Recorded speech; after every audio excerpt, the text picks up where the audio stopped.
Morning మా price lord. ఎలా ఉన్నారు? బాగున్నారా? మీరందరూ బాగుండాలని ప్రతినిత్యం మేము ప్రార్థన చేస్తూ ఉన్నాం. దేవుని సన్నిధిలో దీవించబడాలని, దేవుని సన్నిధిలో ఆశీర్వదించబడాలని, దేవుడు మీరు అడిగిన ప్రతి వాటిని మీకు కలుగచేయాలని, వేటి విషయమైతే దేవుని సన్నిధిలో మీరు పోరాడుతూ ఉన్నారో, ప్రార్థిస్తూ ఉన్నారో వాటన్నిటినీ దేవుడు మీకు అనుగ్రహించాలని ప్రతి దినము మేము మీ అందరి కొరకు ప్రార్థన చేస్తూ ఉన్నాం. బాగున్నారు కదా? ప్రతిరోజు ఇలా ఒక మాటను తీసుకొని మీ అందరి ఎదుటికి రావటానికి దేవుడు నాకు ఇచ్చిన మహాకృపను బట్టి, ధన్యతను బట్టి దేవునికి వందనాలు చెల్లిస్తూ ఉన్నాను. ఈరోజు మరి ఒక మాటను తీసుకొని మీ అందరి ఎదుటికి వచ్చి ఉన్నాను. ఈరోజు దేవుని యొక్క మాట 2 కొరింథీయులకు రాసిన పత్రిక 9వ అధ్యాయము 6వ వచనం. కొంచెముగా విత్తువాడు కొంచెముగా పంట కోయును, సమృద్ధిగా విత్తువాడు సమృద్ధిగా పంట కోయును. ఈరోజు దేవుని యొక్క మాట 2 కొరింథీయులకు రాసిన పత్రిక 9వ అధ్యాయము 6వ వచనం. కొంచెముగా విత్తువాడు కొంచెముగా పంట కోయును, సమృద్ధిగా విత్తువాడు సమృద్ధిగా పంట కోయును. ప్రియ విశ్వాసి, ప్రియ దేవుని బిడ్డ, ఈరోజు దేవుడు మనతో మాట్లాడుతూ ఉన్నాడు. దేవుడు అంటున్నాడు, ఇక్కడ అపోస్తలుడైనటువంటి పౌలు రాస్తూ ఉన్నటువంటి పత్రిక, ఈ యొక్క కొరింథీ అనేటువంటి సంఘానికి రాస్తూ ఉన్నాడు.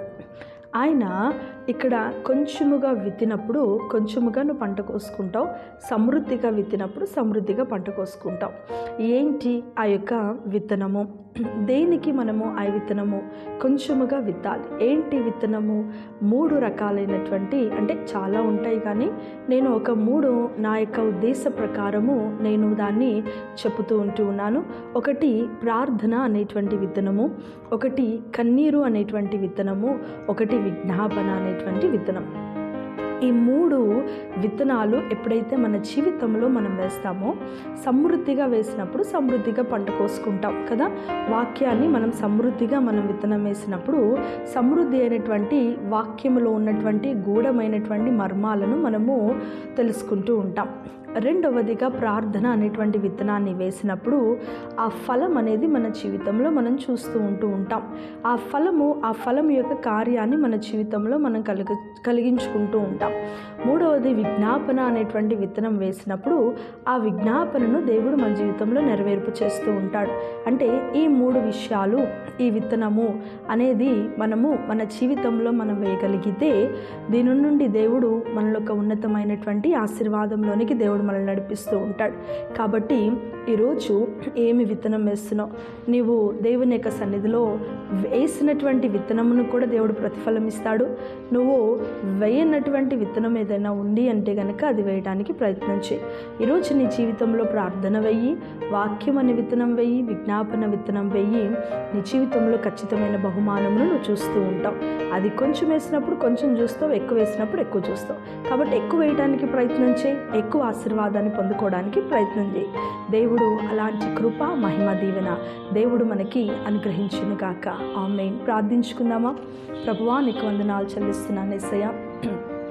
ఉదయకాల సమయంలో నీ వైపు మేము చూస్తూ ఉన్నాం. నీ సన్నిధిని, ప్రసన్నతను మాపై ఉంచండి ప్రభా. తండ్రి, నీ బిడ్డలు ప్రభా తండ్రి నాయన యేసయ్యా, ఈరోజు నువ్వు మాతో మాట్లాడినటువంటి మాట ప్రభా నిజమే. మేము వాక్యం అనేటువంటి విత్తనం వేసినప్పుడు ఇతరులు ప్రభా రక్షించబడతారు, విడుదల పొందుకుంటారు. మేము కూడా వాక్యంలో ఉన్నటువంటి గూఢమైన సంగతులను మేము తెలుసుకుంటాం. ప్రార్థన అనే విత్తనాన్ని వేసినప్పుడు ప్రభా ఎవరి గురించి ప్రార్థన చేస్తున్నామో వారి గురించి రక్షణ కార్యాన్ని మేము చూస్తాము. అలానే ఈ ప్రార్థన మా జీవితంలో అద్భుతమైన కార్యం జరిగించి మా జీవితాలను మార్చివేస్తూ ఉంటుంది.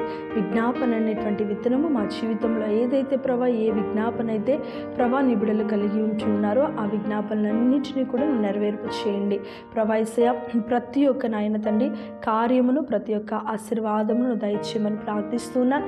ఎవరి అవసరతలు అక్కర్లో ఉన్నారో వారి అవసరతలు అక్కర్ను తీర్చి సమాధానముగా వారి జీవితాలను నింపమని మా ప్రభువును, ప్రియ రక్షకుడినైన యేసుక్రీస్తు పరిశుద్ధ నామమున అయ్యా ప్రభా, ఈ బిడ్డలందరినీ కూడా నీ చేతులకి మేము అప్పగిస్తూ ఉన్నాము తండ్రి. ఆమేన్. Praise Lord. మా అందరికీ దేవుడు మిమ్మల్ని, మీ కుటుంబాలను దీవించును గాక. ఆమేన్.